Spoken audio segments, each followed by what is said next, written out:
I talked in my first video about the centuries-old tradition of the commonplace book, a personal notebook that serves as the commonplace for all the insights and ideas that you gather in your reading and in your life. The commonplace book is the core inspiration behind the Linkbook. So I want to share how this 21st century commonplace book enhances my personal reading life. But you don't have to be a bookworm or a scholar to benefit from keeping a link book. And of course, however many books we might read, we all tap into many other sources of knowledge, particularly online. Your link book, even though it's on paper, can organize all that knowledge from all those sources, not just from traditional books.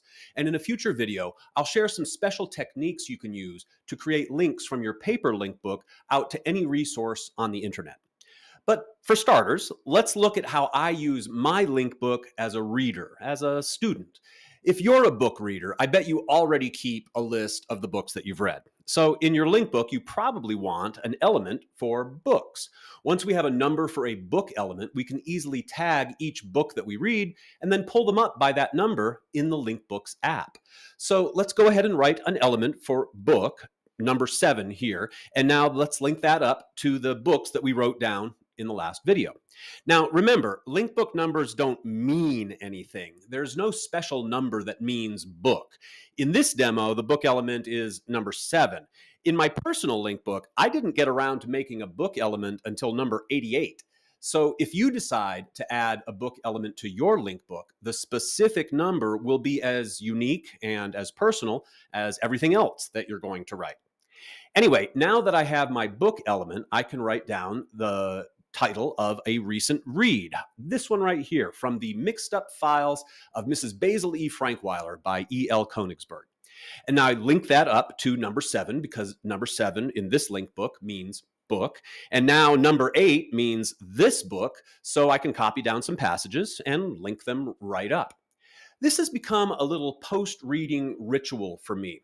I do most of my reading on an electronic reading device that lets me highlight passages. So every time I finish a book, I pull up all those highlights and I write the important ones into my link book. I link each passage to the book, and then I link the book to my book element. Number 11, this is a passage I really wanted to share with you. This novel is about 2 young runaways who are befriended by a very wise old woman named Mrs. Basil E. Frankweiler.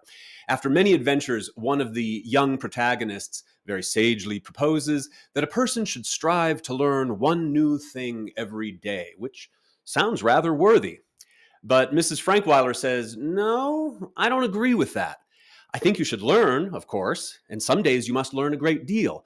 But you should also have days when you allow what is already in you to swell up inside of you until it touches everything and you can feel it inside you. If you never take time out to let that happen, then you just accumulate facts and they begin to rattle around inside of you. You can make noise with them, but never really feel anything with them. It's hollow." That's the spirit that inspires the link book.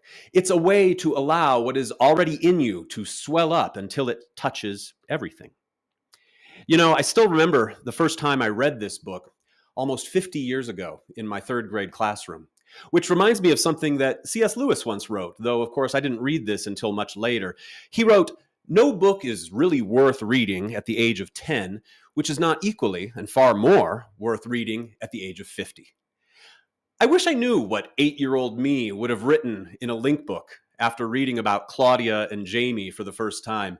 And I wonder how all this will look differently after I've grown as old as Mrs. Basil E. Frankweiler. So let's link this up so that 85-year-old me will be able to revisit it. The Lewis quote goes back to number 11, and this time let's make a 2-way link. Let's flip back and add a link forward as well. In one of the earlier videos, you saw a couple of pages from my personal link book with numbers in the 7,000s. As of today, I'm up to 8,780. And if that sounds like a lot, it's really not. There's only one reason I've been able to keep a near daily link book habit for more than 4 years, and that's because it's really, really easy. I don't have to psych myself up or wait for inspiration to strike. I don't have to plan out the page. I can open my book anytime and write something worthwhile, either my own words or someone else's. It's the same kind of decision that gets me to the gym, just a commitment to a physical activity. But this activity, sitting down, writing by hand, almost always inspires reflection and critical thought. Maybe that's because there's a cost to the physical act of writing, a cost that requires a choice. Is it worth writing down? Is it notable?